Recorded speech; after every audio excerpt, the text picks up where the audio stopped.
Good morning, dear friends on Facebook and YouTube. Just about to go live on Zoom. If you'd like to be more participant, you can always come and join us there. You can find the link at robertbeatty.com or portlandinsight.org. Hope to see you there sometime soon. Okay.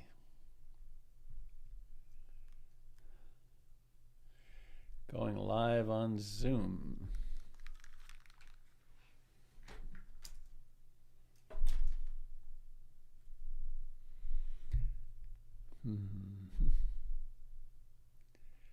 Good morning, dear friends, dear Dharma friends.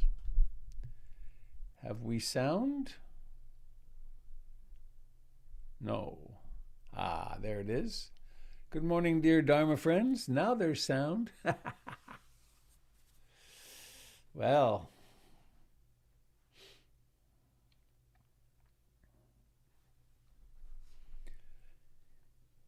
it's 10 a.m. Pacific Standard Time, Sunday, November the 29th. I am in Portland, Oregon.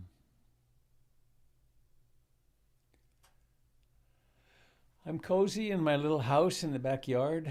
I'm certainly plugged into the world, though, here with this fancy software. Lovely to see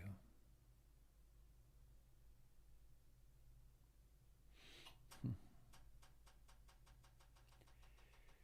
So we're coming together to practice teachings that were offered 2,600 years ago. Pretty remarkable for something to endure that time, that length of time. I just remembered that a long time ago, more than a decade, I took a pilgrimage of 16 people to Thailand for, it was 18 days, I guess. One of the places we went to was in western Bangkok, about an hour west of downtown. If there is a downtown, it's kind of very spread out. But anyway, there's a garden, a large grassy place, at the center of which is a building with no walls, and it's big and it's ornate. And inside there are, I forget the number, it's more than 1,000 granite slabs, beautiful granite slabs, on which the entirety of the Pali Canon is engraved. And the slabs are about 6 feet high or 7 feet high, and they're carved out, and then there's gold writing. The entirety, all of the Buddhist teachings there it's in Pali in Thai script. And the purpose of that was to make the teachings permanent, that no matter what came, they would persist. And this has been done down through time to save them from wars and famines and fires. So we have something utterly precious here. We have guidance for our reduction of suffering and for becoming more and more compassionate and loving, which is essential in all of our lives.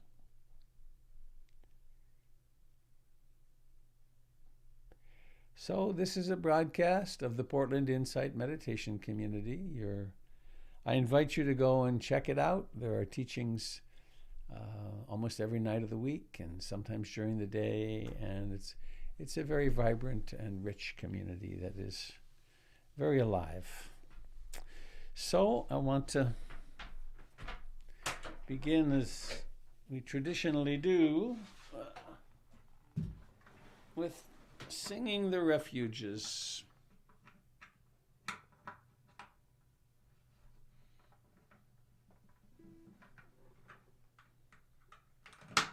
There we go. I think that'll work.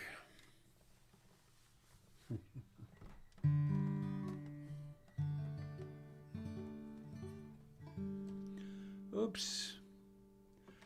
need to take a moment to make it sound a little more melodious.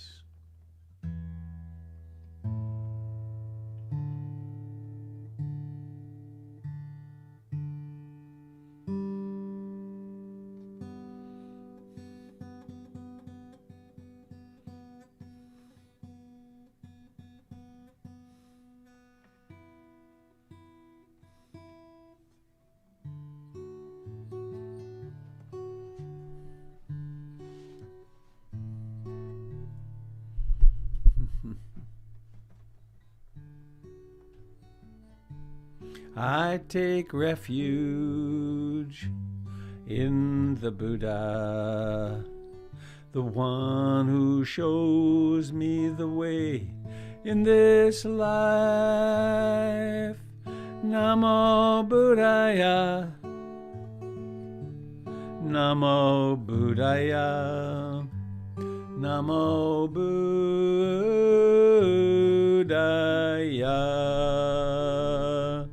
I take refuge in the Dharma, the way of understanding and love. Namo Dharmaya, Namo Dharmaya, Namo Dharmaya. I take refuge in the Sangha, the community of mindful harmony. Namo Sangaya, Namo Sangaya, Namo Sangaya.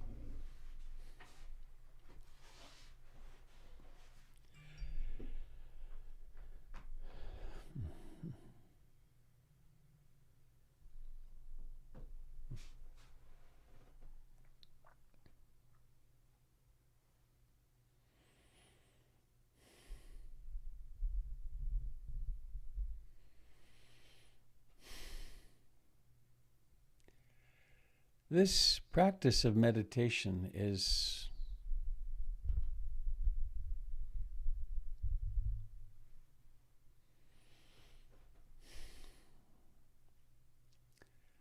a massive intervention into human life.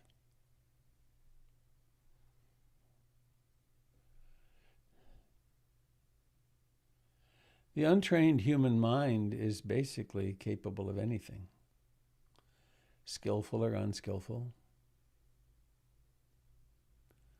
We're capable of doing great harm to each other.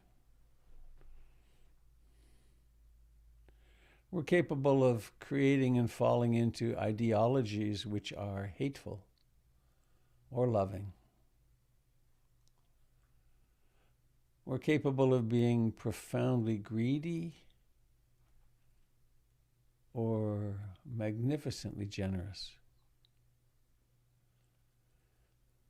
We're capable of saying and doing things which hurt our loved ones and destroy relationships. And we're capable of using speech and our emotional lives to bring beauty and connection.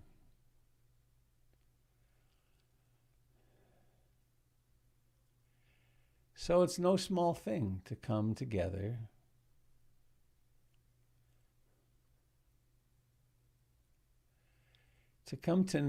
in the name of basic sanity.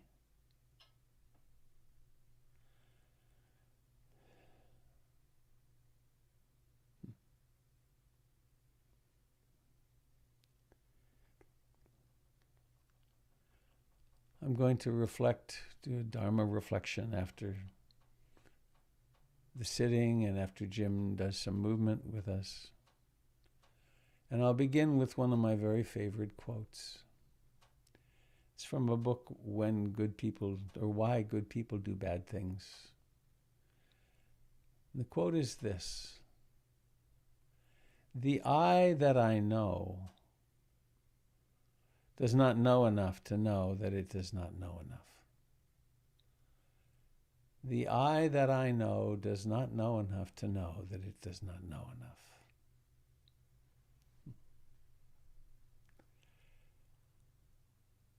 So let's stop. Sit comfortably upright.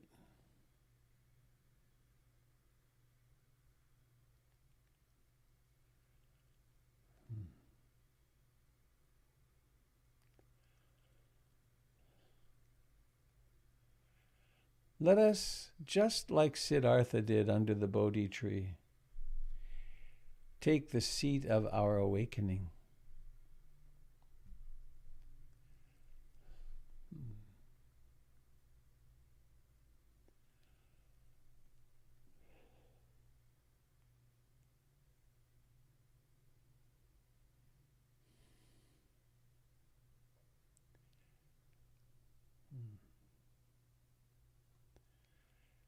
We come with a noble intent.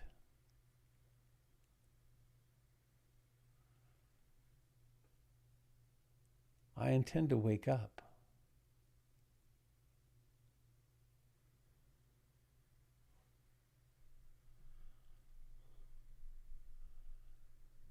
I intend to become a force for good in the world.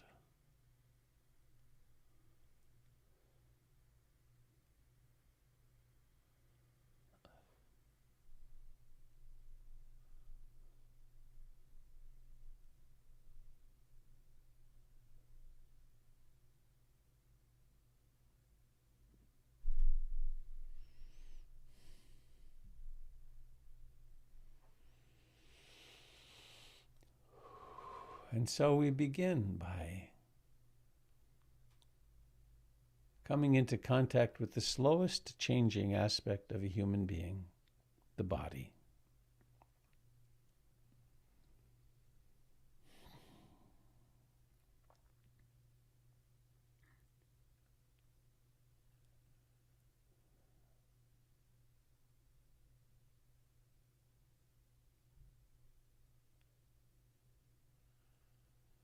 Notice the warmth and the coolness.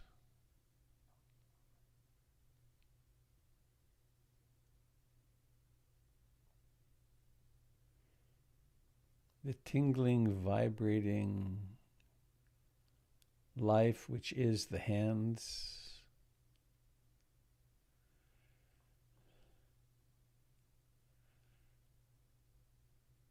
Which is the legs.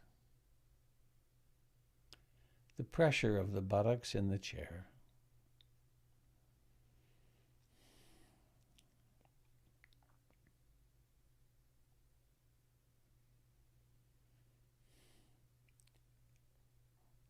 And the coming and going of the breath, the metronome of our lives.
Each breath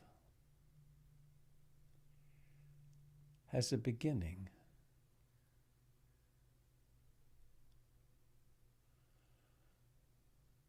It's one thing to say that. It's another to actually be present.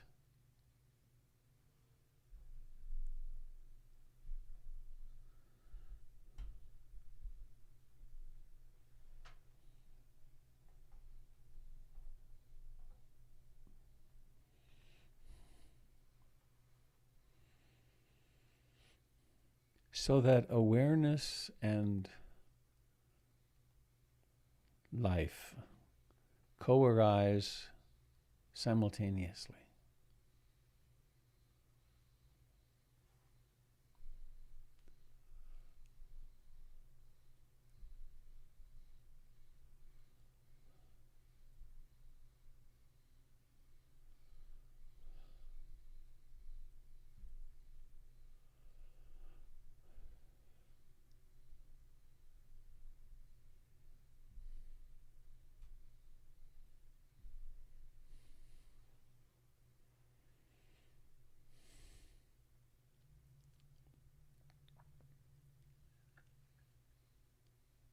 And we make the subtle, intentional effort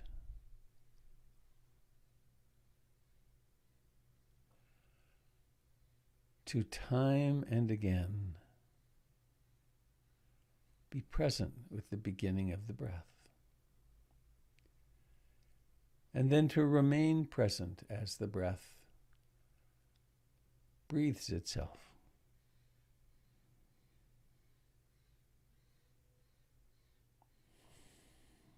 There is an expansion of the chest and abdomen. There are sensations at the nostrils.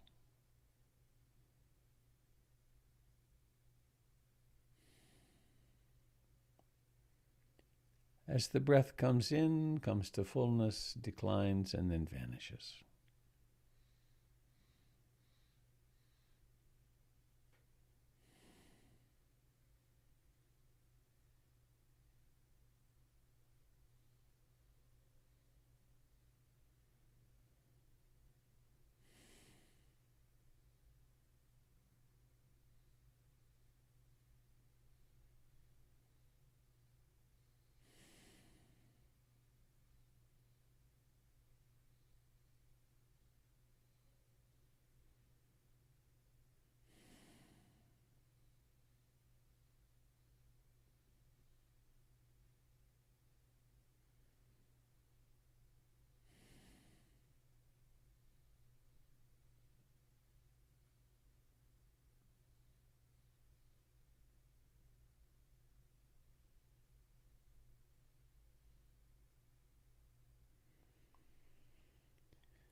And just as thoughts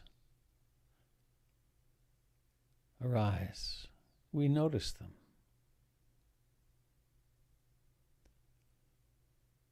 They're no different from the breath in their arising out of nowhere, coming to fullness and vanishing.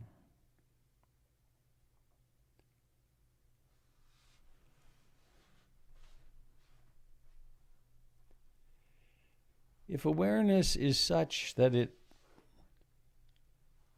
sees the thought coming into being and neither attaches to it nor resists it,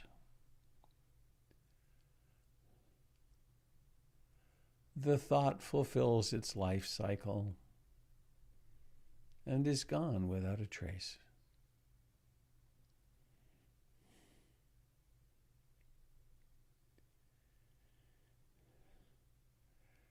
When we become enamored with the thought or resistant to the thought,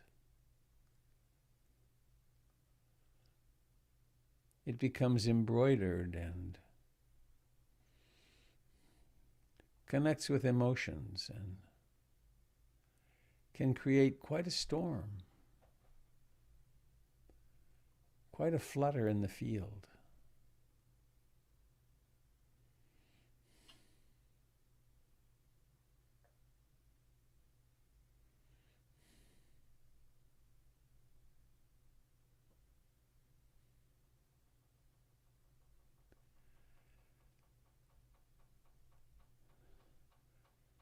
And so we practice resting back in the present moment, right here, right now.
If awareness and breathing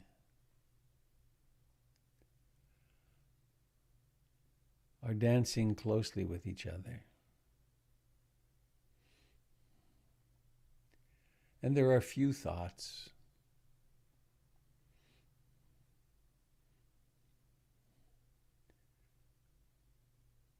there's neither wanting something or not wanting something.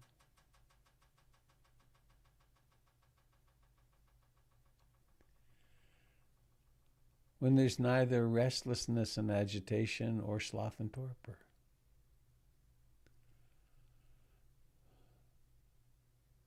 When there's faith rather than doubt. When the emotions are quiet.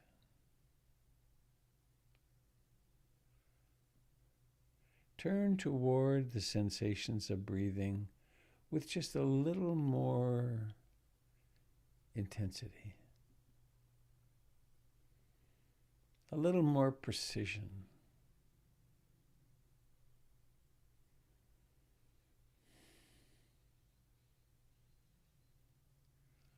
Let yourself climb into the breath.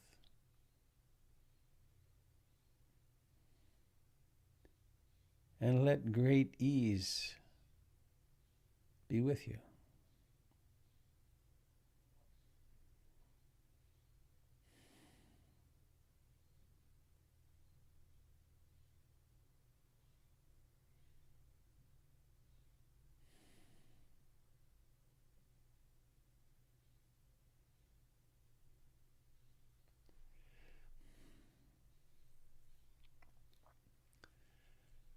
In this way, we can cultivate a kind of inward pleasure for which we are not dependent upon others or the outer world really at all.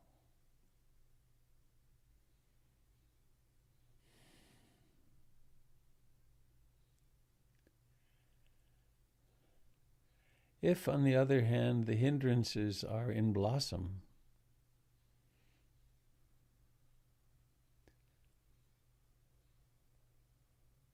then we can turn our awareness toward them.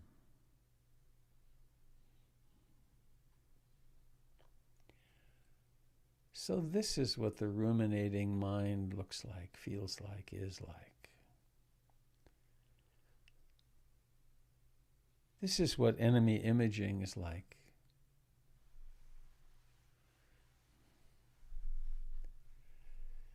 This is sloth and torpor. We are still deeply in contact with reality. We are abiding in the present moment.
With mindfulness, more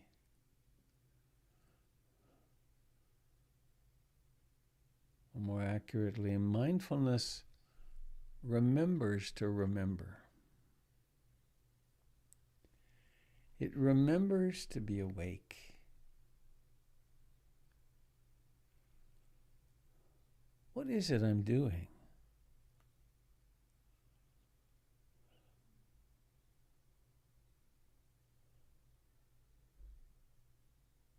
I'm practicing remembering the impermanence of this breath. I am practicing fully incarnating, honoring this breath with complete attendance.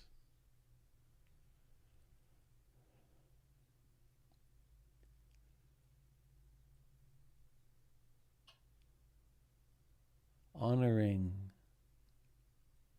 thoughts, moods, body sensations, feelings of pleasant and unpleasant.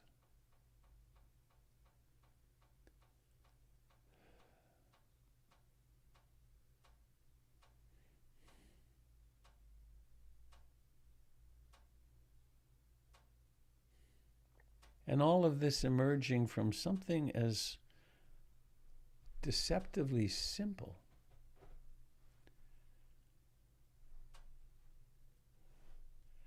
as sitting comfortably upright,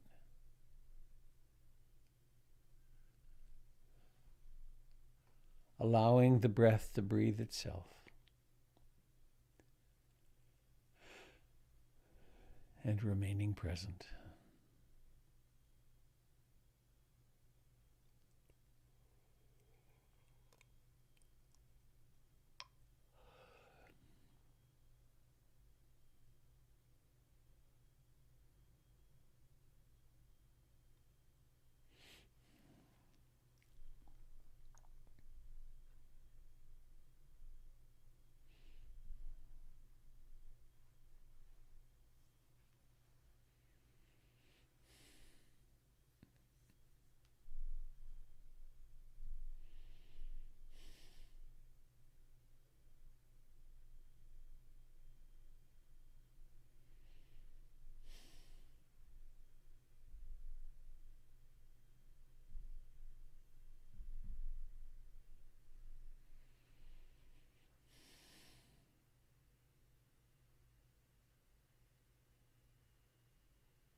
The mind can be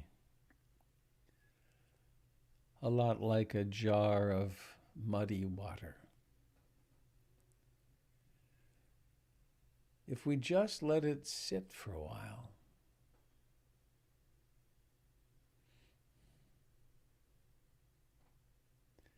the particles are heavier than the water, and they settle out. If we stop shaking it, if we stop agitating it, the mind becomes clearer and clearer.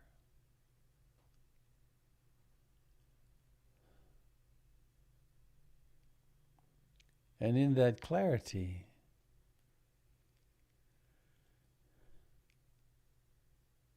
we suffer less and less. We cause less suffering.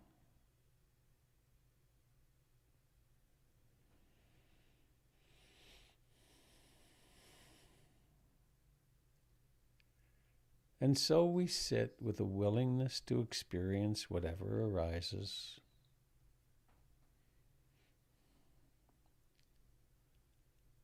And we could call it the practice of loving. I aspire to love and accept myself exactly as I am in this moment.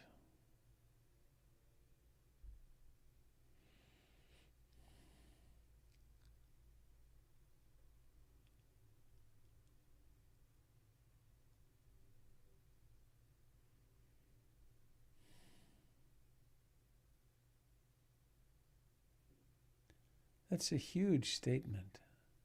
I aspire to accept myself, what I experience in this moment, exactly as I am.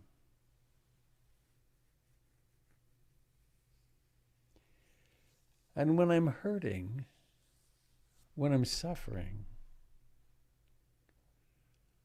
which is often, my intention is to hold myself in sweet compassion.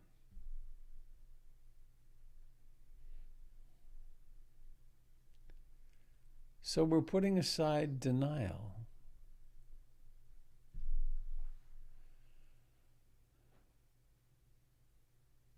We're opening to life with a loving, compassionate heart.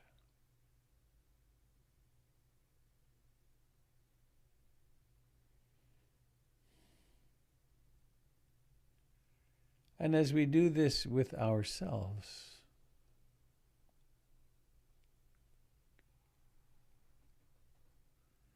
so can we do it with others.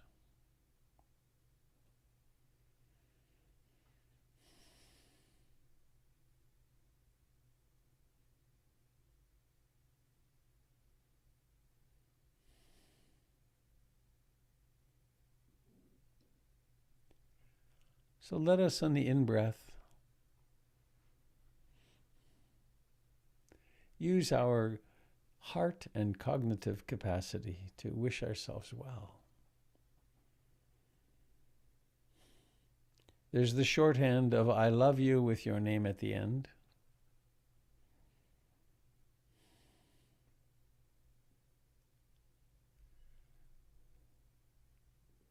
And if somehow you are fatigued or emotionally drawn or out of gas,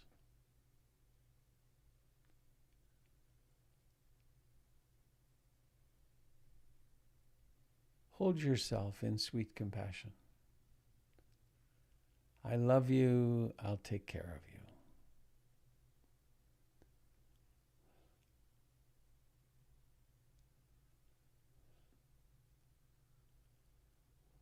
I'm here for you. Provide yourself what you've always wanted, which is consistent kindness, consistent, patient loving,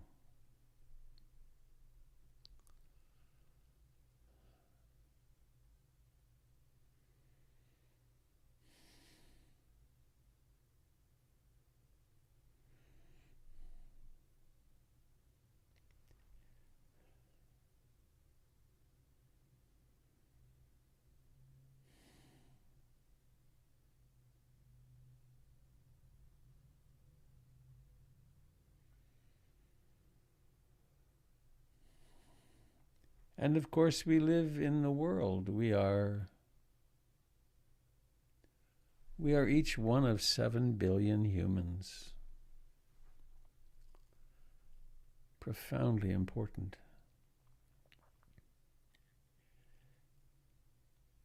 And we can bring to others this same love and compassion as we are offering ourselves. Bring to mind someone who it's easy to love.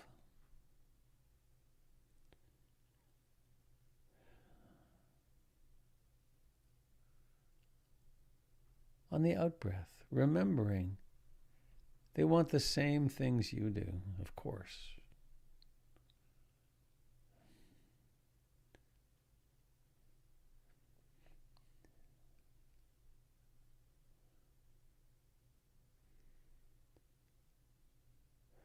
So on the in-breath, you're really remembering to wish yourself well. On the out-breath, may this other person, a beloved, may they be well also.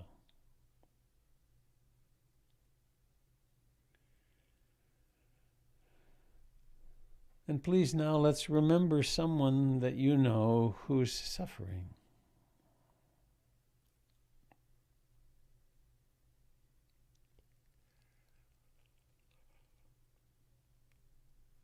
You know how their suffering feels because you too suffer.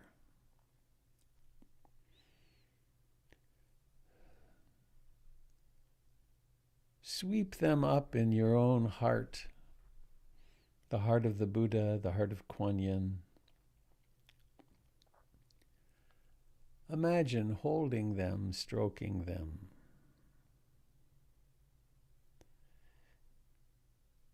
Telling them, they're there, I'm right here. You're safe. I'll help you.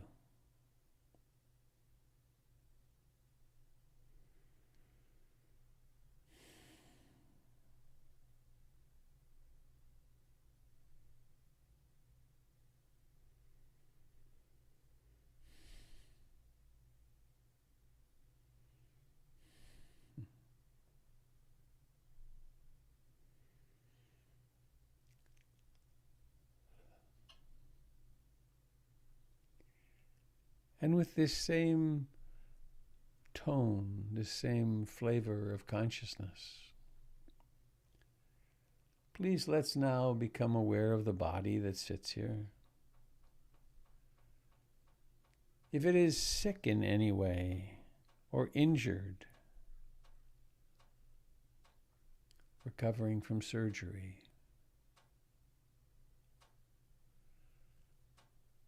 hold this body in great kindness. It's a miracle. It's so complex. Wish yourself well. And now bringing awareness to the face, to the eyes, and noticing the intention, and then inviting the eyes to open. You've had quite some time to refresh awareness, to refresh compassion. And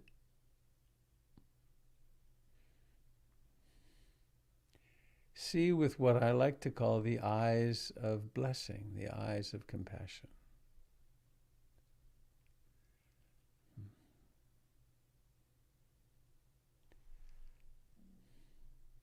It's a nice, safe way to do this. We're not face to face in a room, but we are face to face on a screen.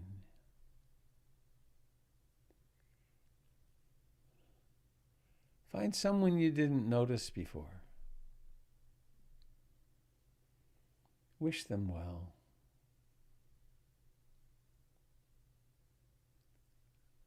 Whatever they're suffering with, I would say it's probably most likely that everyone on this screen has some significant anguish going on in their life.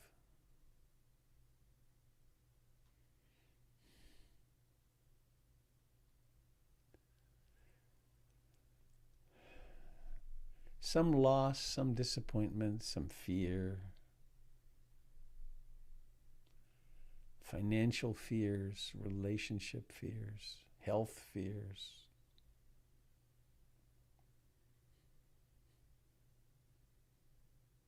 Fears of civil war. There's a lot.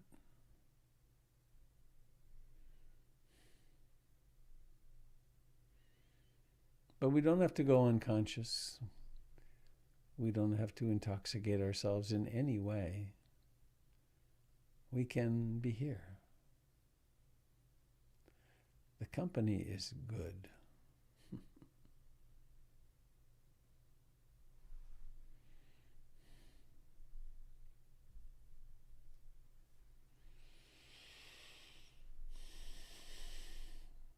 Please find one more person, someone you haven't noticed yet this morning.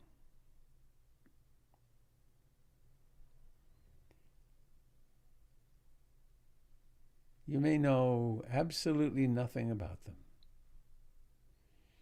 but you can sweep them up in your heart energy. And of course, the selfish piece of this is that anything we feel or generate for another is in us. So we are enriched ourselves.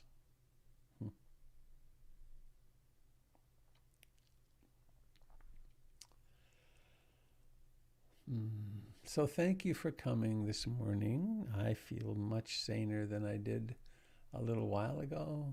It's very helpful to practice together. I have a couple of announcements. Let me see if I can do this one here.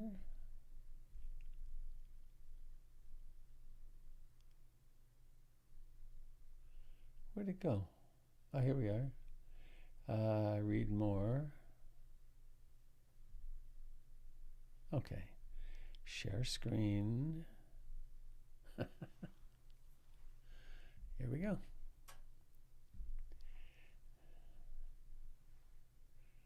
Is it going to work? Yes. Next Saturday, the 5th of December, Candle and Gary will be offering a half-day retreat from 9 to 2. Bring yourself to the cushion or chair for a day to reinforce and ignite, I like that, the pleasures of the Dharma in the company of your Sangha. So that's a great way to practice and to deepen. And then I think I can scroll down. Oh, no, I can't. Enough. In a similar vein, next Sunday night, not tonight, but next Sunday night, Candle will be teaching her evening gathering. And Jim, over here to my left on my screen, is on tomorrow night, Monday nights, and so on. There's something happening a lot at PIMC.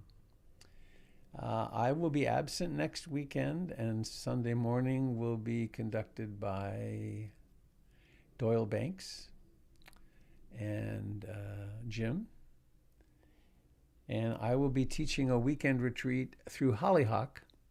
And we opened it up again, so there might still be places available. If you wanted to check that, you would go to hollyhock.ca, CA for Canada, A, and you could register to do that. It's a day-long retreat from 9 to noon, 2 to 5, 7 to 8:30, and then I think I'm going to do an optional dance party on Sunday morning, and then 9 to noon and 2 to 5.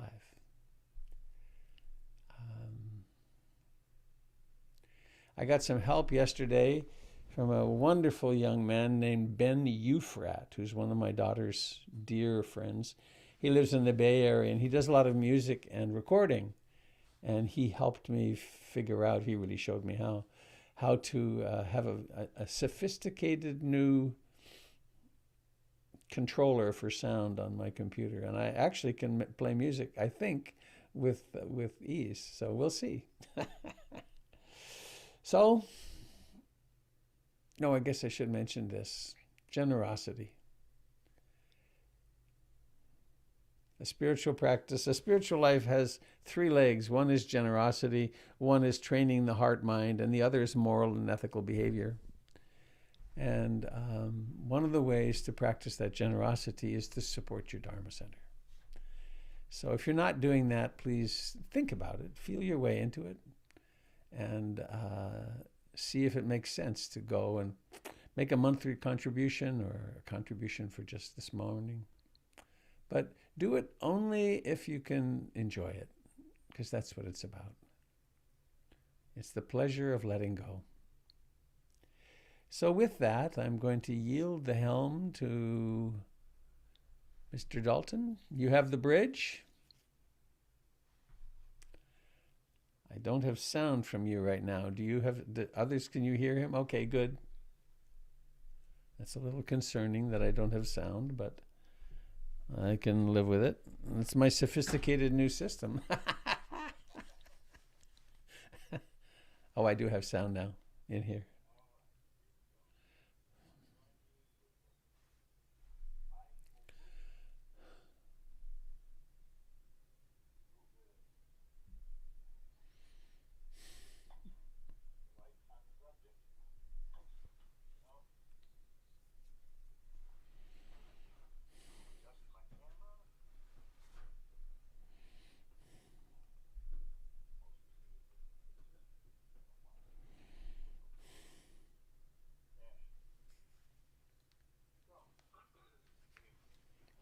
So, dear YouTube and Facebook folks, we'll be back. I'll be back in 15 minutes or so. And I invite you to join us on Zoom. You can find that Zoom address at robertbeatty.com or portlandinsight.org. Jim is now leading mindful movement and will be doing so for about 10 minutes, I think.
Thank you, dear Jim.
I'd like to speak today.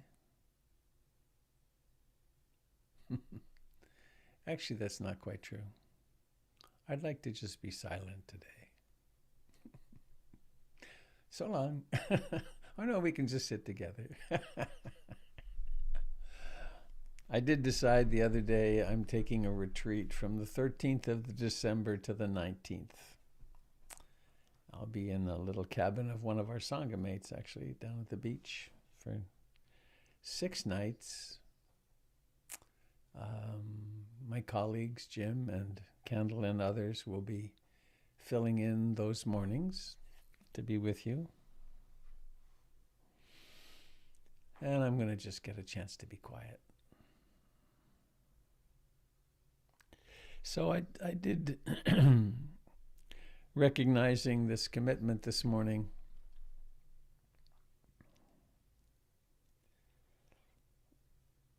I want to speak about basic sanity.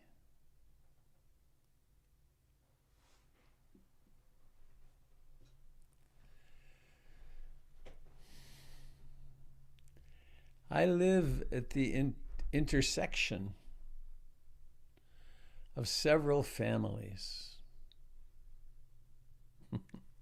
I've lived a lot of my life, and my adult life, in step families.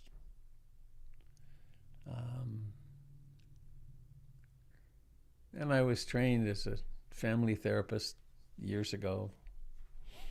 And there's this notion of the blended family. Blenders don't do nice things. I mean, they've got sharp blades in them. But the notion of a family that has achieved blendedness, and my experience at its best has been not the blended family, not the blending family, but mutual. It's a highly technical definition. Mutually exclusive, interpenetrating separate systems. And interpenetrating separate systems add all the complexities of the nuclear family, which is an absurd undertaking to begin with. We humans haven't done the nuclear family hardly at all. I mean, it's a brand new attempt. But mutually interpenetrating separate systems have all the conflicts of the ordinary nuclear family probably multiplied. And we're now in the, quote, the festive season where everyone has expectations of how it should be. And in general, most people don't have a lot of skill in observing their expectations and taking responsibility for them.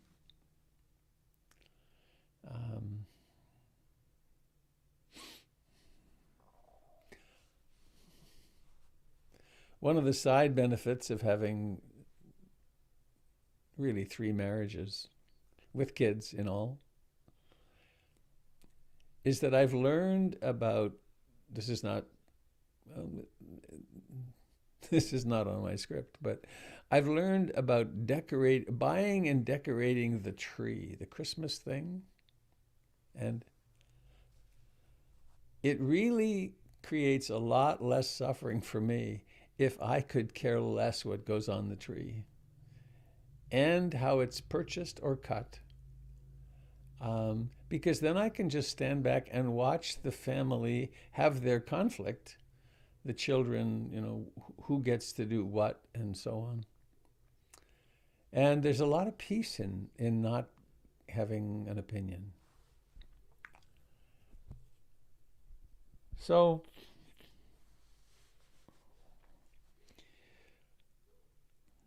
I want to sing the praises of being able to be content in our own skin,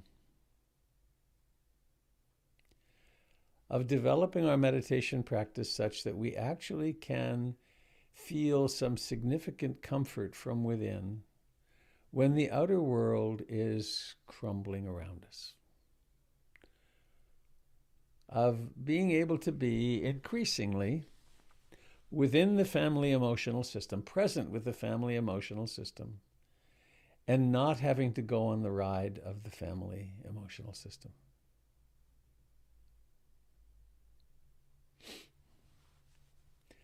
In 1990, my dad died. I was in social work school. And I finally could read the books about alcoholism that I had been buying over all the years. And I turned my social work training, every paper I wrote was about addiction and alcoholism and so on. And then I worked in that field for 5 or 6 years in a residential treatment center, teaching meditation. But I came up with I don't know whether I made it up myself or someone told me, but I think someone told me, a very functional definition for codependency. And it is this: a codependent is a person who, when they fall off a cliff, someone else's life flashes before their eyes. And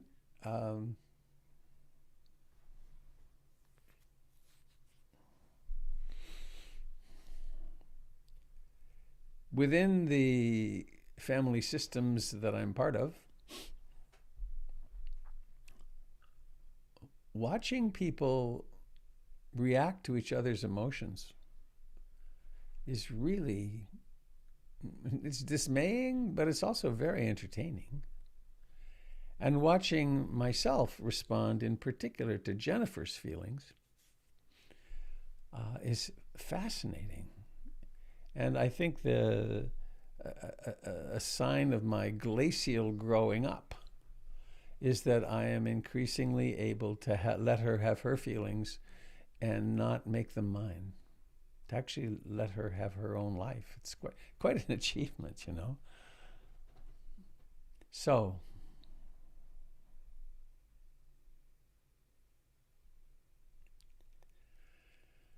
I'm increasingly discovering the importance, you'll be surprised at this, of frequent, significant meditation. Because it's in our meditation that we develop the capacity to be in equanimity, in ease, and in a position of observing not just the outer world, but our own personality as it goes through its various reactivities and conniptions, as well as its spaciousness and beauty and so on. So,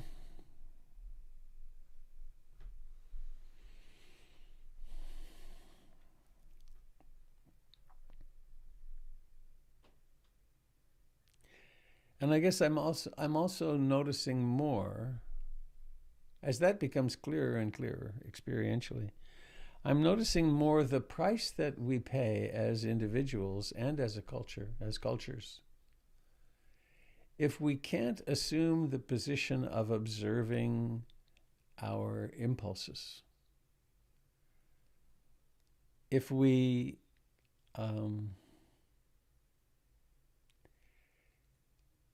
speak before we have checked our speech against the Buddha's guidelines, is it kind? Is it true? Is the intention healing? Can I say it skillfully? And is this the right time? If we can't do that, if we don't do that, we injure ourselves and other people profoundly. We create one mess after another because we're so reactive.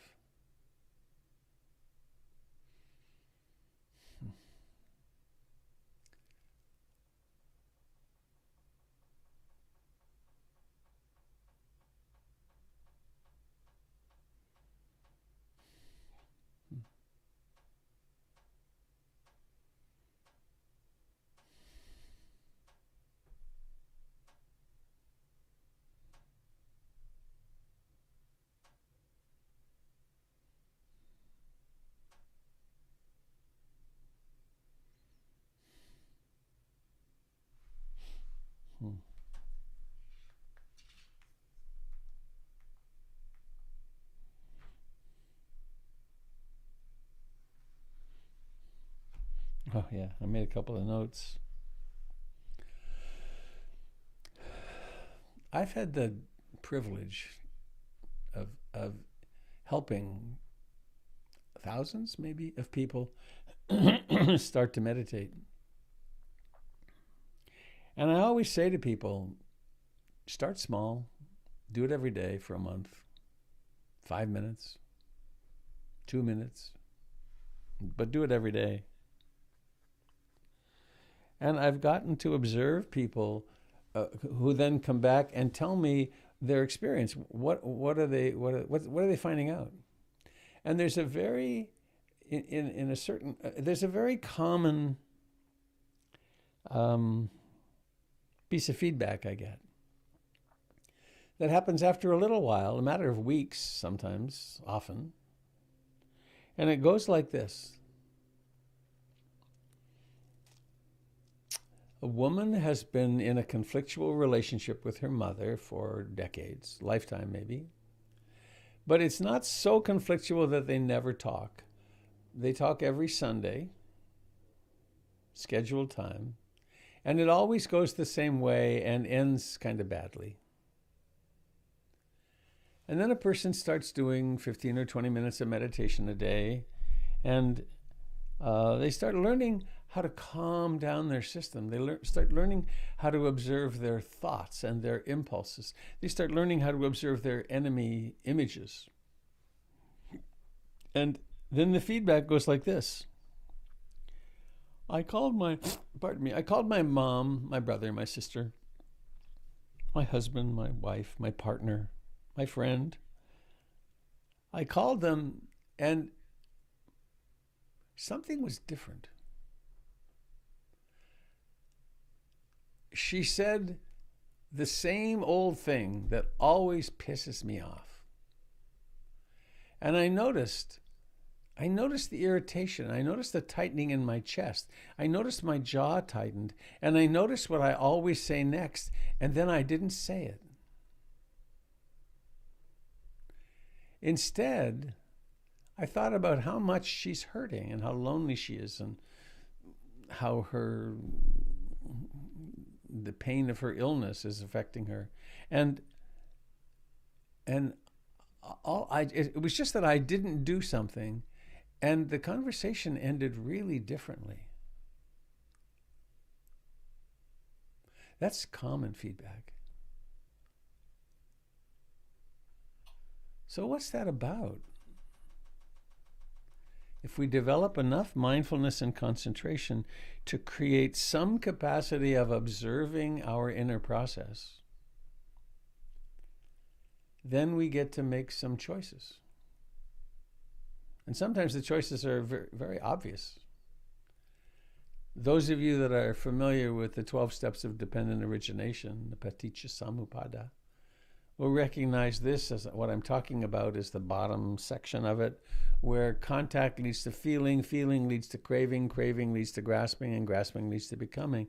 That this, when the pleasant and unpleasant feelings of a circumstance arise, if we are engaged in developing some spaciousness, some mindfulness, some compassion, some equanimity, some awareness, then the robotic, reactive going around the wheel gets interrupted there. And it can get interrupted in relationship with others and also with ourselves. Another example would be the familiar self-hatred comes up. Or the familiar story about how awful my life is, or how awful the world is, and that arises out of the pattern, out of the unconscious. It comes into being, and then it's obvious. It's a thought. It's not who I am. Oh, I promised. I predicted that I would start with that quote from Why Good People Do Bad Things. It's by James Hollis, an incredible book. I highly recommend it. The I that I know does not know enough to know that it does not know enough. That's a weird little statement, isn't it? The I that I know does not know enough to know that it does not know enough. The ego, that part of our being that we take to be who we are,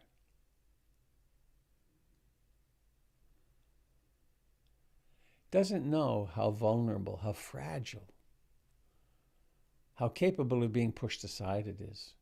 The next few pages of that same book explain the basic structure, I guess, in a way, of Jungian, Carl Jung's depth psychology. And I take the liberty of paraphrasing it like this. The conscious ego is a fragile island floating on a vast sea of unconsciousness we call the psyche. There exist within the psyche autonomous complexes that can and do usurp the ego. The conscious ego is a fragile island floating in a vast sea of unconsciousness we call the psyche. There exists within the psyche autonomous complexes that can and do usurp the ego.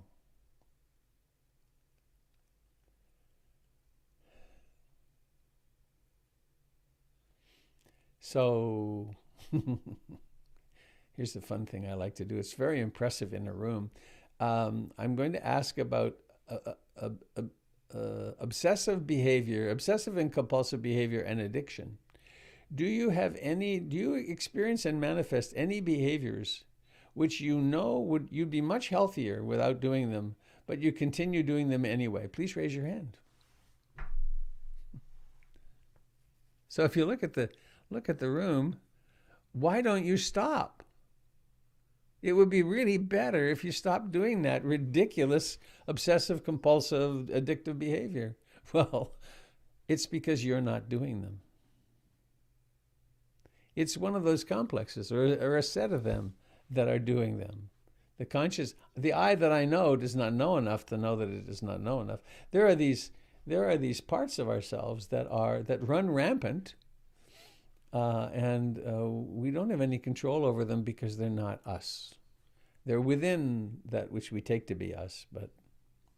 So enter meditation, and we start paying attention to more and more subtle phenomena, and we start noticing the emergence of these obsessive, compulsive, or addictive processes.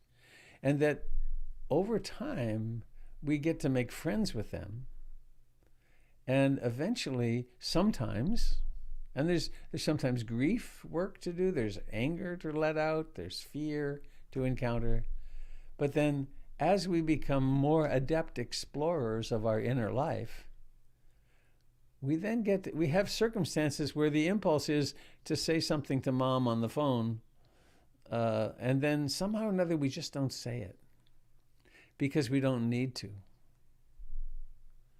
Because we have a quality, a spaciousness of heart and mind that allows us, we can tolerate the discomfort of it without having to act out in order to get rid of it.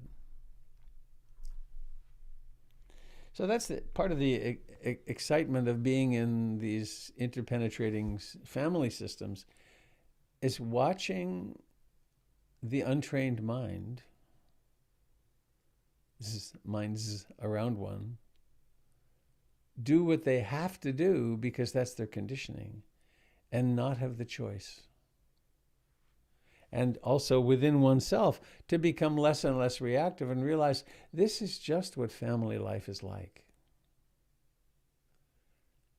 This is just what societal life is like. There are moments of great ease and peace and caring and generosity and so on. And there are others which are quite the opposite. But it's not a rarity, it's kind of the norm. So,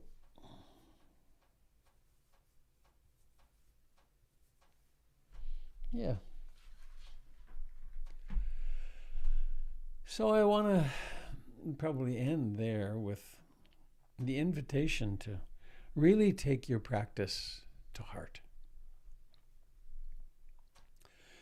For many of you, I know I've been seeing you here on this broadcast in the mornings for months, and I bet it's changing your life. In fact, I'd like to ask that when I go quiet here. What have you? How are you changing? Simply through stopping and paying attention to breathing and whatever else arises for a half an hour a day. What's the impact of that? How much more attentive and aware of anicca, dukkha, anatta, impermanence, unsatisfactoriness, and not self are you? And let me see how to say this.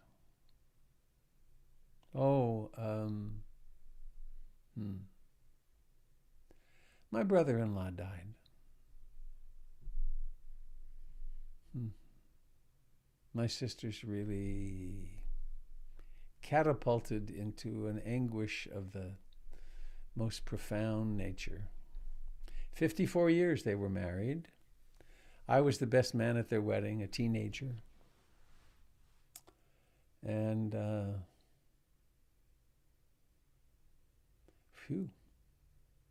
it's huge.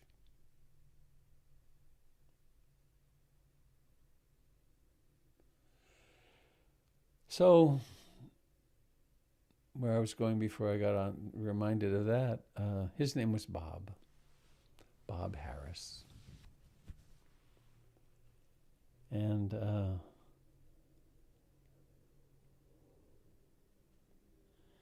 I think it's really, really a wise idea to do the reflections on sickness, old age, and death that we do so much as a part of our practice here.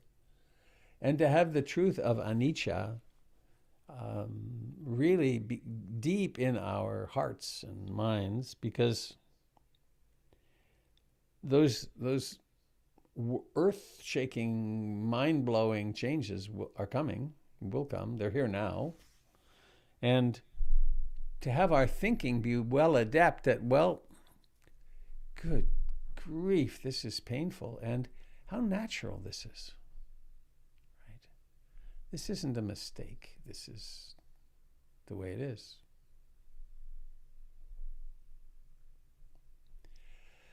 So, I guess that's just the invitation and the celebration that we've had all these months, and probably more, to practice together, to embrace life on its own terms, and to become less reactive and significantly more loving and able to be of service to those around us.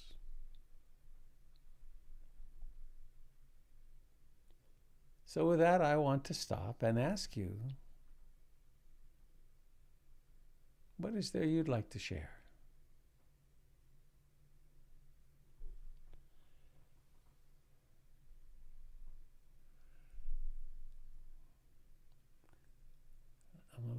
concerned about the sound. Let's see what happens when someone speaks.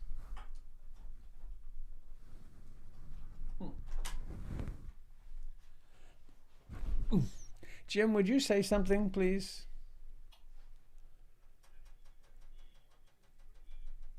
Are you hearing me?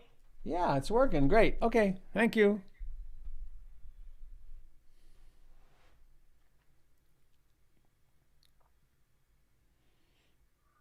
Hello, my name is Matt.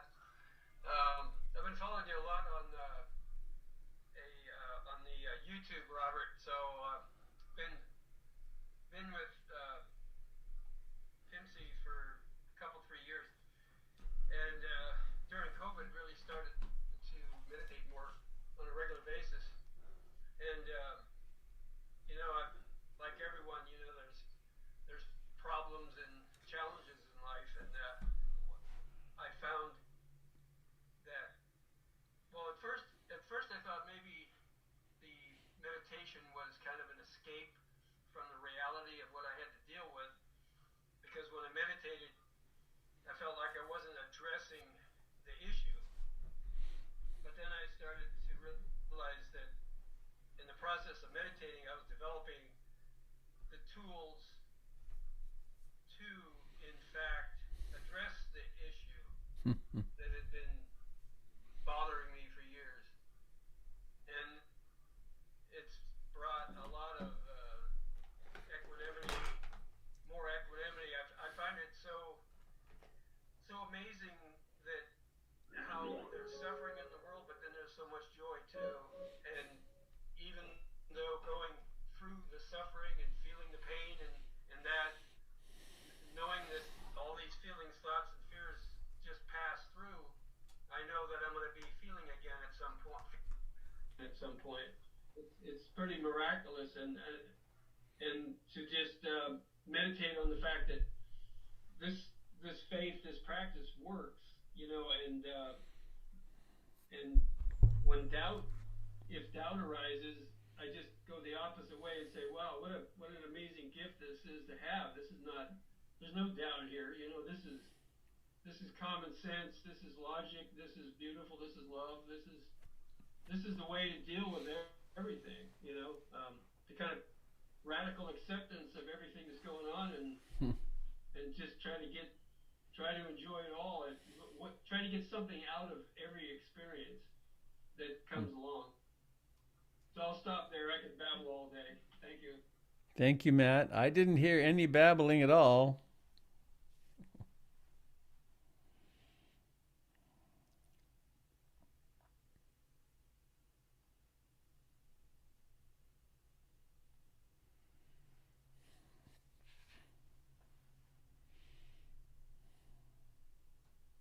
Robert? Hello. Hello. Hello, Pamela. Hi. In answer to your question, I was thinking about this as you were talking. Um, I realized I stopped to think when you said you had taught thousands of people over the course of time to meditate. I realized that over the course of time, I have made it over 1,000 people that I have taught to meditate, um, and how it just felt good to know that. And I had some of the same kind of responses you did when asked, "How's it going?" or "What do you notice that's different?" Um, but I want to say that what I noticed for when I knew that I had COVID, when I first was confronted with it because the nurse called me to talk to me about it. Um, I felt the fear immediately and thought, oh my gosh, am I going to die? How bad is this going to get? What am I going to do? And so forth. And what my meditation did for me was within probably a minute or two, I was able to focus on where I was feeling the anxiety in my body, noticing how it felt, um, noticing, just noticing it arising and realizing that that was a natural process of feeling endangered rather than getting caught up in the story of I'm going to die. Um, and it was, so that's what my meditation did for me was make, and I've been able to manage all of the changes and all of the not feeling good for a long time and all of it with a great deal of equanimity that I at one time would not have had. I would have been very frustrated. Thanks, Pamela. Sure glad you didn't die. Oh, me too. Me too.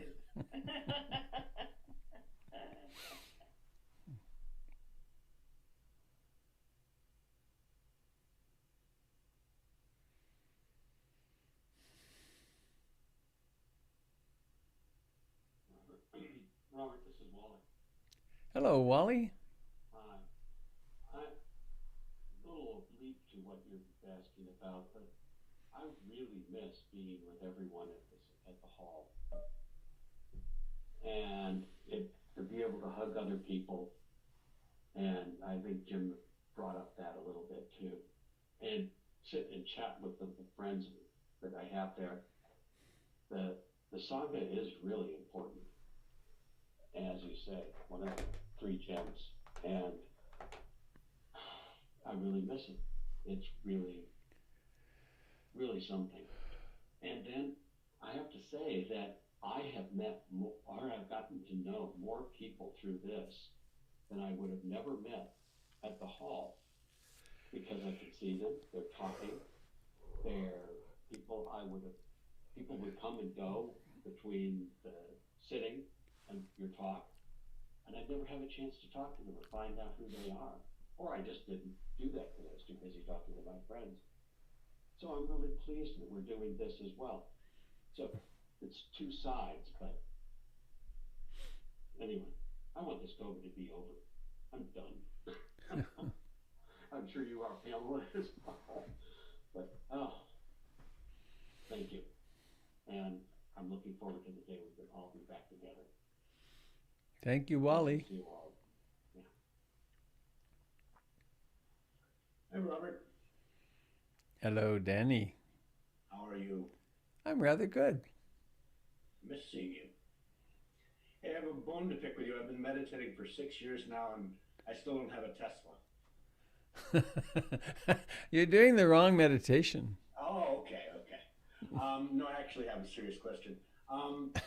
So The question is, no, I'm going to push you on that. I don't think you really want a Tesla, otherwise you would have one by now. Oh, that's the problem. Okay. So I was facing the wrong direction. Exactly. AC/DC instead of yeah.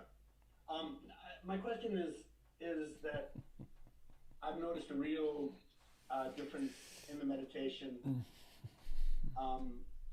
Just in the past couple of weeks since the whole political situation changed, that everything is just sort of settled down and it's a little less agitated and a little calmer than it was, just because everyone's mood has changed. And it's just kind of curious to me that this external phenomena has so altered.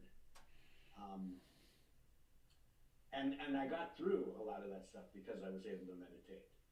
But now there just seems to be just much, and so there was this external activity, this election, this political process, and the pandemic that caused this external, this pressure that changed everyone's, had an effect on everyone, I think. And certainly on me, I guess I just speak for myself. And then now there's a feeling like I don't need to check the news every minute and do all that, and everything's a little calmer. And it's curious in a way because it is an external factor, and yet it had such an impact on my mood and the mood of the people I was around, and yet some level it's a passing phenomenon, right? Mm-hmm. So that's my question to you is how do we, how did this external phenomenon that is always changing, and yet it had such an impact on, I think, my daily life and yet now it seems a little easier to meditate. It seems a little calmer and a little quieter. I'm not sure what the question is. Yeah, I'm not sure either. It's just kind of like, why was this such an impact? Why, I don't know. I could give the answer to that, but I want, just this. I don't know if you've observed the same thing. If things are a little calmer for you as well, or for people in the sangha, but it's just, and yet this is a passing phenomenon, this election, and yet it seemed to have such a. I don't know. Maybe it's just an observation. Maybe there's not a question. Well, something does occur that I could share with you, which is that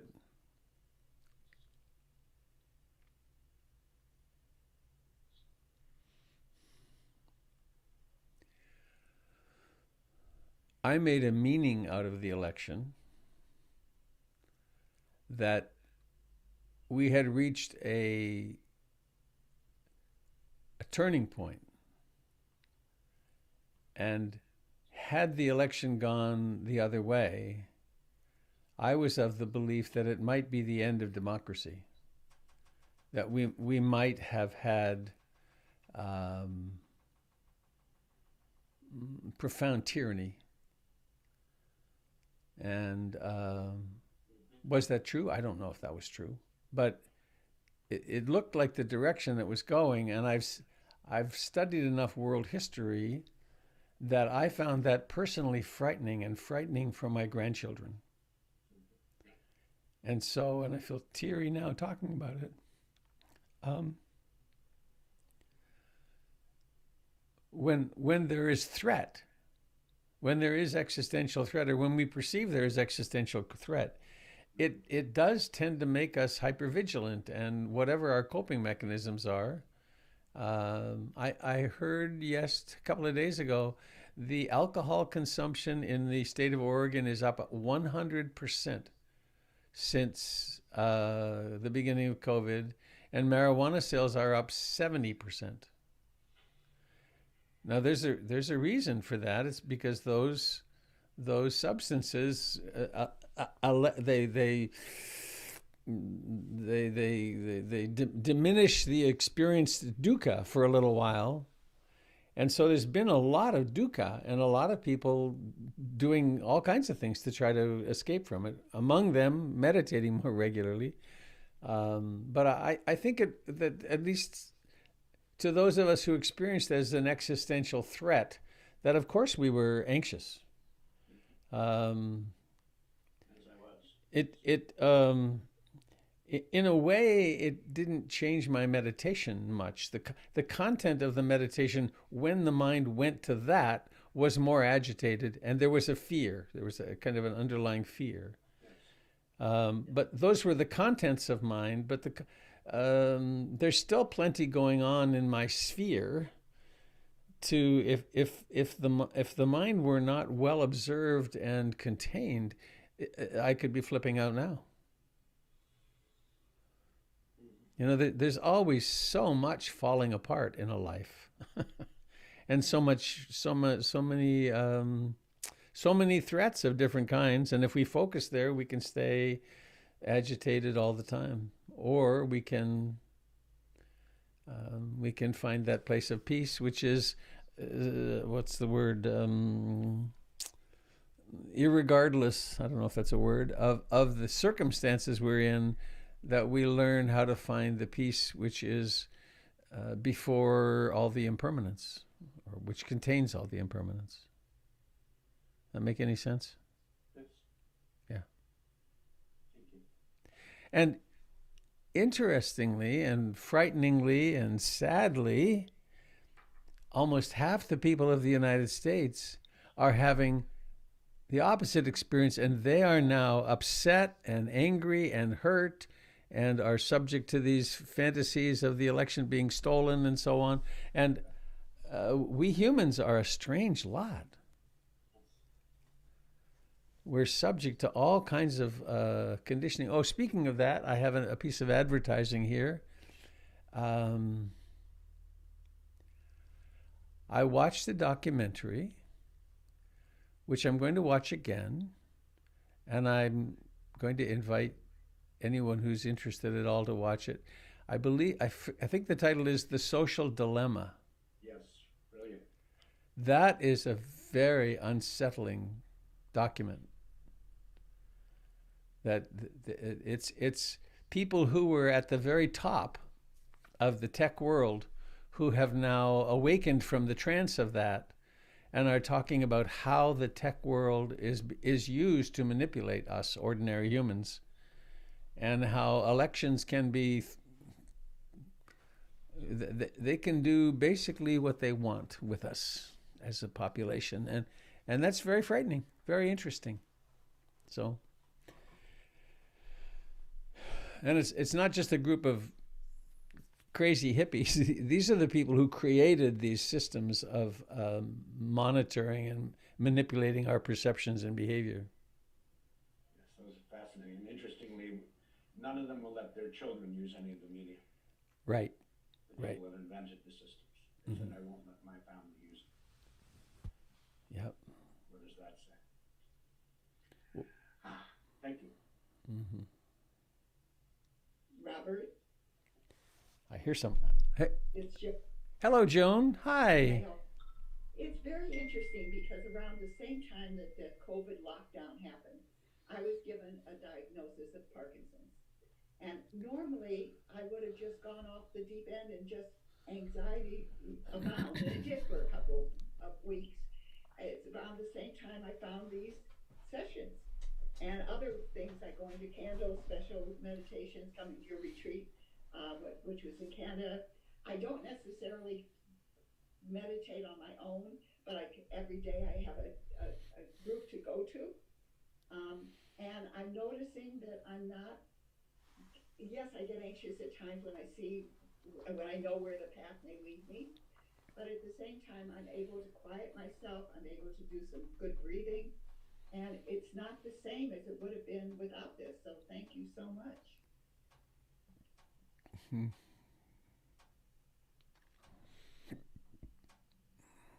Basic sanity. Yeah. Robert? Is that Carrie Ann? Hi. Yeah. Hi. I've been wanting to share this for a while now, and I felt like the question today made it relevant.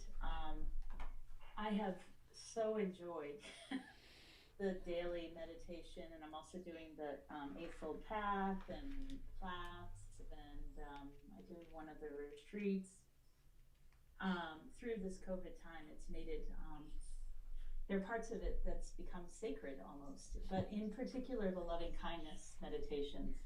And so this is something I had a dream weeks ago now, but it stayed with me ever since I had that dream, and that my daughter and I were driving into a parking garage, and there was this woman, and she was, the stereotypical, very angry, short, just, you could feel the anger coming off her, and she ran in front of our car and then flipped us off, and we were both filled with judgment, my daughter and I, in my dream. And we parked the car, and we're walking out, and she bumped into us again and was like, watch yourself, and ran ahead of us. And I said, just let her go. She's obviously in a hurry. And when we came out of the parking garage, she was lying on the ground and she was dead.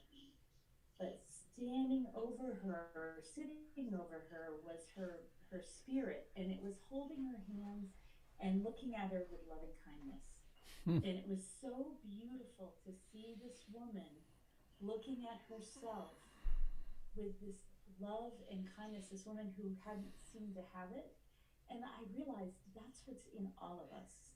And I've held on to that ever since. It was and I know it came from these sessions. It was such a beautiful feeling I woke up with. So I wanted to share it. What a lovely dream. Oh,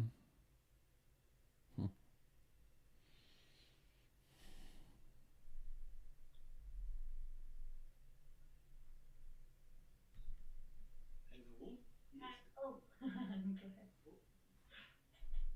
Hi, Kai. Well, hello. Yeah, it's Kai. I'm from Canada, living in Canada, and I just wanted to say to two things. One thing to what I'm watching the elections and all that, what happens pretty closely, and I'm actually surprised how strong the democratic system in the US is.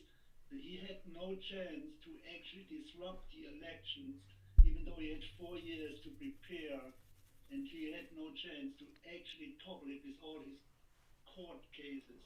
So that's the first thing. And what I'm also surprised is, even though kind of close to half of people voted for him and they lost, I don't see major violent riots or all those things who were feared of.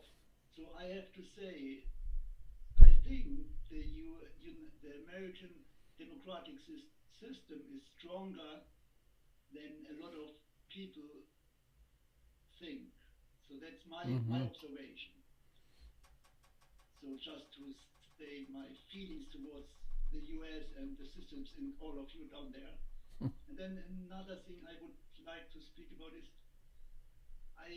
so that's about meditation rather. I meditate fairly regularly, and the last few weeks or so, I'm always come back to that reactivity, that a lot of the suffering I experience or observe seems to be based in a certain way of reactivity. And I nearly feel like, even when I look at the Four Noble Truths and the Second Noble Truth, the cause of suffering, it's often described as craving. For me, I have not really seen a way to get rid of my cravings. What I see is that there is maybe a possibility that I can do something on my reactions to my craving. So I would nearly feel like it would be nice to see sometimes the Second Noble Truth also maybe seen as the cause of suffering is reactivity. Reactivity to craving, because it feels I have way more ways to, well, work on that way. Just so my feelings, my thoughts. Thank you so much. Thank you, Kai. One connection with that is that, it is confusing because craving, and we think of craving and desire as being synonyms, but craving, the second ennobling truth, is both liking and disliking. The reactivity of I don't like having this experience, this rejection of the experience. And that's the reactivity is there, but I will try to remember to talk about it as reactivity, because it is the reactivity which causes the craving, it causes the suffering. The inability to accept the present moment as it is suffering. Yeah. Thank you. And thanks for the encouragement about the political system here. That's good to hear. Yeah, there is actually some positivity in all of that, even though there is so much division. I see that all those who voted for Trump are not really going on the streets and shooting people. What the big fear on that they are all disappointed, and so I think there is way more chances in there and waking up, so possibilities than we see right now. Yay. May it be so.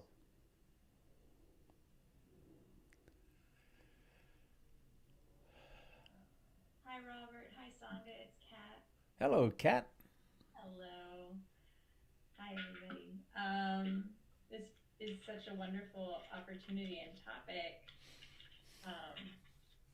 Sorry, I'm trying to plug in my computer so it doesn't stop. There we go. It doesn't turn off while I'm talking. So this feels really amazing because 2 days ago was 90 days of sobriety for me. And that means I've been coming here today for 90 days because I found this, thank goodness, found this practice in the Sangha 2 days after getting sober. And I came here like a person in the desert would go to a cup of water. Like I came here very much desperate for spirit. Like I've had several different types of addictions, and it was always trying to fill a hole that spirit was hoping for. And so being here and having this practice daily has transformed my life in a way that I'm hesitant to talk about because I strongly dislike evangelism and it really turns me off, and it is hard not to talk about this practice in a way that makes me feel like I'm a preacher who is selling snake oil. Like, it's changed my relationship with my girlfriend to be completely unrecognizable. It's changed my relationship with my children. I got 1 A- in my PhD program and was kind of surprised but not pissed off when I could have been failing out if I had started if I had started my PhD program while drinking. Like, it has completely transformed every single area of my life.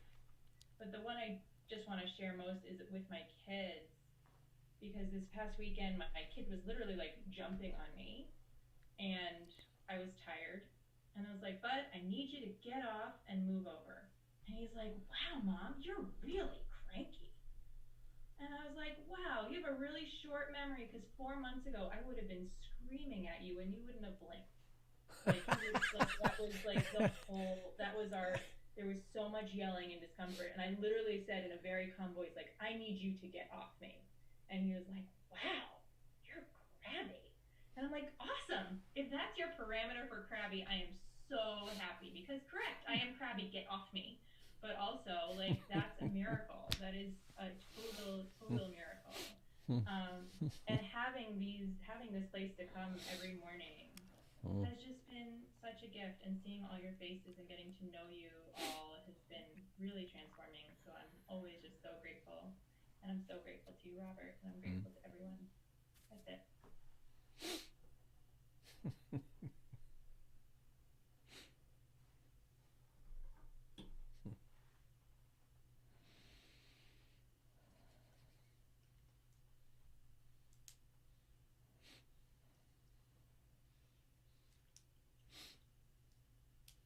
Hi, Robert. Dave Mayer. Hi, Dave. I wanted to piggyback on what Danny's comments were. Just something that I've noticed since the election that I'm grateful for, because it's increased my awareness, is the cacophony has died down. And there is this, like, interval of peace, relative peace. It made me realize how, for a number of years, we have had this inflammation environment of rage and anger and deliberate hate, and to have to start to transition to a time when, you know, the overarching leaders who set the message are not screaming, hopefully, certainly not as loudly. It made me realize how, in terms of reactivity, how much the environment creates this dukkha, and the politics of destruction and the narratives that are deliberately created to inflame. And, you know, regarding the people on the other side who lost, maybe the hope is that their fears won't be realized because their guns won't be taken away, and we won't turn into socialists, and that the inflammation will die down. But just being aware, just sitting here and think, I've forgotten what this feels like to not have a bazillion tweets a day that are just nasty. It was just an awareness of how much we are a part of the larger. The I that I know does not realize how much I'm being affected by, you know, all of that out there. And just having that awareness brings some power back to me, to say, oh, right, maybe I don't need to pay as much attention to that, or at least to see it for what it is. Important to remember, I think, that the dukkha is not caused by the environment. The dukkha is caused by our reactivity to the environment. Yeah. And it's been challenging. It's been pretty noisy. I agree. Well, the absence of love out there, the opposite of love, the how difficult it is to hear, and just to have a leader say, Joe Biden has won, and let's give him a chance, or let's have him, as opposed to we're doomed, we're doomed, we're doomed. To recognize that as an irritant. I hadn't appreciated how much of a reaction I was having to that. Yeah. Thanks, David. Yeah. So we've reached noon. Let's see, is there anyone sitting on something you'd like to share, please?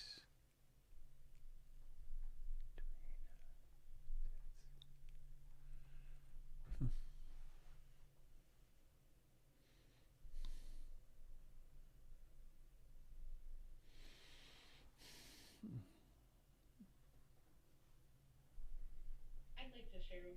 It's Nicolina. I've been thinking about what meditation has done for me, and I've been trying to simplify it down into the simplest terms possible. And what I've come to is that through regular, consistent meditation practice, I am learning for the first time in my life how to relax. And I'm really, really grateful for it. And I'm really, really grateful for the Sangha. And I'm really, really grateful for you, Robert. And I'm really grateful for all the other teachers who I've had the opportunity to sit with, and the teachers I haven't yet had the opportunity to sit with. And so, thank you all so much.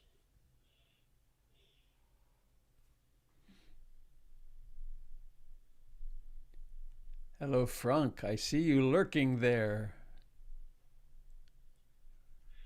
Yes. Hello, dear Robert. Hello, dear Sangha. Tuning in from Germany to you. That was a great sharing. I was listening to everybody who spoke. And it feels like some fresh air, some relief is somehow moving in with each day that passes after the election.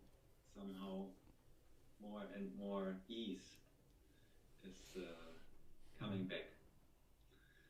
So when Kai from Canada spoke, I thought this perspective I can also share, because we look at it, Kai and me from Germany, sort of from a distance, like from the eagle's perspective. So that is what I can say. And it's always nice to be with you. And yes, this Zoom meetings have really something. I mean, until 7 months ago, I didn't really know about Zoom conferences. It was not part of my world. And really, but now it has become, and certainly joining you for your gatherings has been a great support for me and a big joy. So, greetings. Bye. Thank you, Frank. Some of you may not know Frank. Frank is my spiritual brother of this lifetime. We share Ruth Dennison as our mother, our spiritual mom. We didn't meet each other till after Ruth died, but we've been on a very parallel course all along.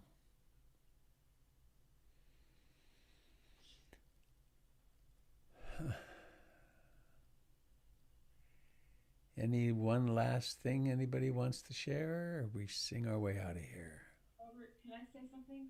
Margie here. Hi, Margie here. Hi. Really, really quickly on thank you so much for the perspectives from those of you who don't live in the U.S. I know it's probably a relief to you too, but you can really see us. Our shoulders are here now, right? And I just wanted to say that our election system was already broken, and it had been for a long time, and it really wasn't common. It wasn't very well reported and understood for probably over 20 years. And I think that now more people are aware of how delicate it is with such a huge country to do an election the way we do it. And the fact that it worked really did mean the people who were on two sides, they came together and they worked together. And that's very, very heartening. And it was done much better than 2016. So that's also a little thing to hold on to, and maybe we can take that and make it better. So Thanks, Margie. All right, dear friends, would you like to unmute, and we'll go into our harmonious multi-part. David, you should lead us. Dave Mayer.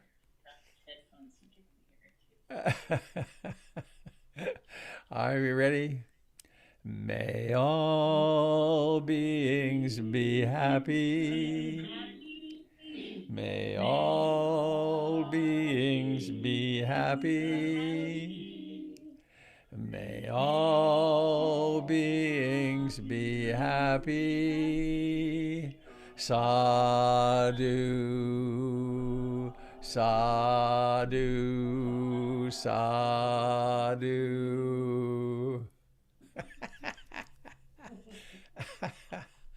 Well, we really are something. So thank you all for coming today and gracing our day together. Please have a lovely rest of today, and I'll see those of you who choose to come tomorrow morning. Thank you, Robert. Thank you, Robert. Hi, Frank. Good to see you. Hello, Frank. Hi, hi, Jim. Where's Baby Butler? I can't wait until he pulls us to be well, be well, be well. Be well, be well, be well. Be well. Have a great weekend. Take care, everyone. Well, weekend is over for me. It's Sunday evening. Bye, Tempest. I like your hearts.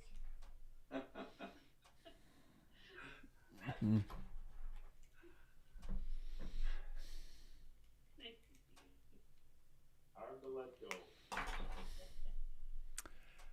It's somehow nice to see how the arrangement changes. It is. Pictures are growing bigger. Yep. Good morning. I don't know if you can still hear me, Robert. I beg your pardon?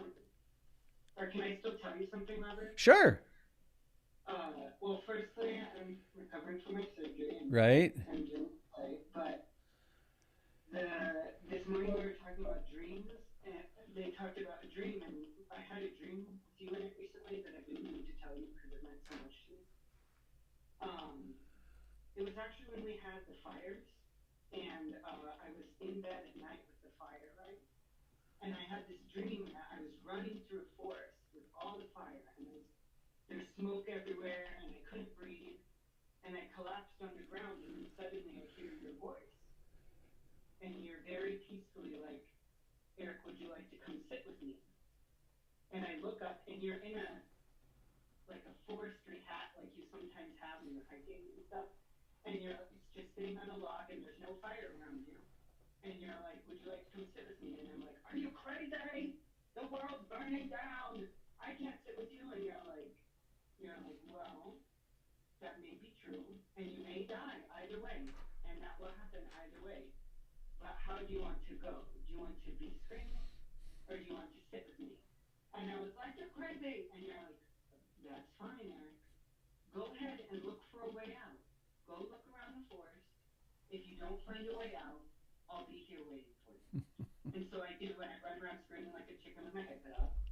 And then finally I realize there's nowhere to go, and I come back. And then you're looking straight at me, and your face changes to Ram Dass's face.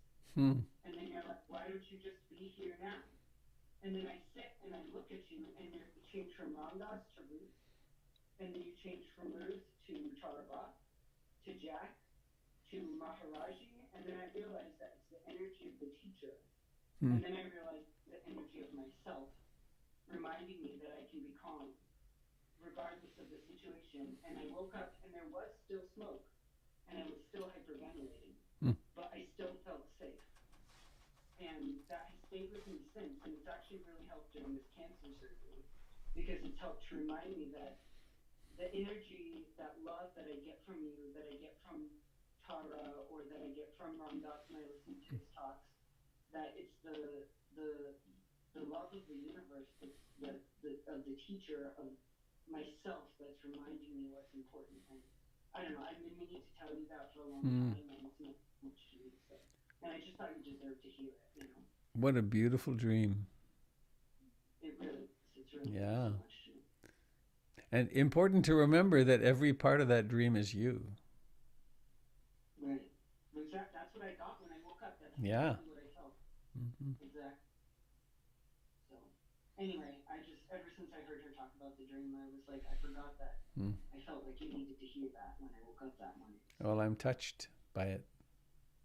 Thank you so much. I don't know what I would have done through all of this without you. I love you so much, and thank you so much. I love you too, Eric. Have a beautiful day. Bye-bye.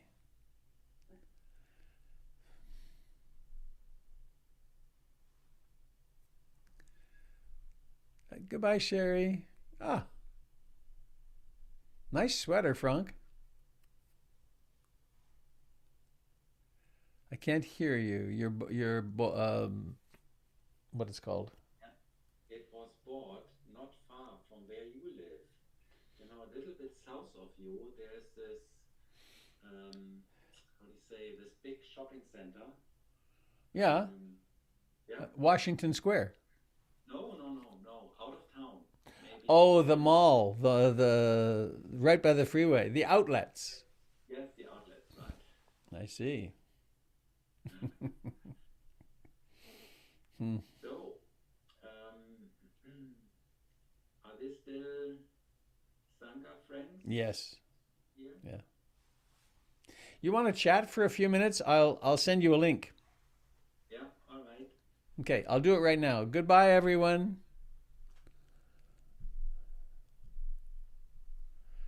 Goodbye, YouTube.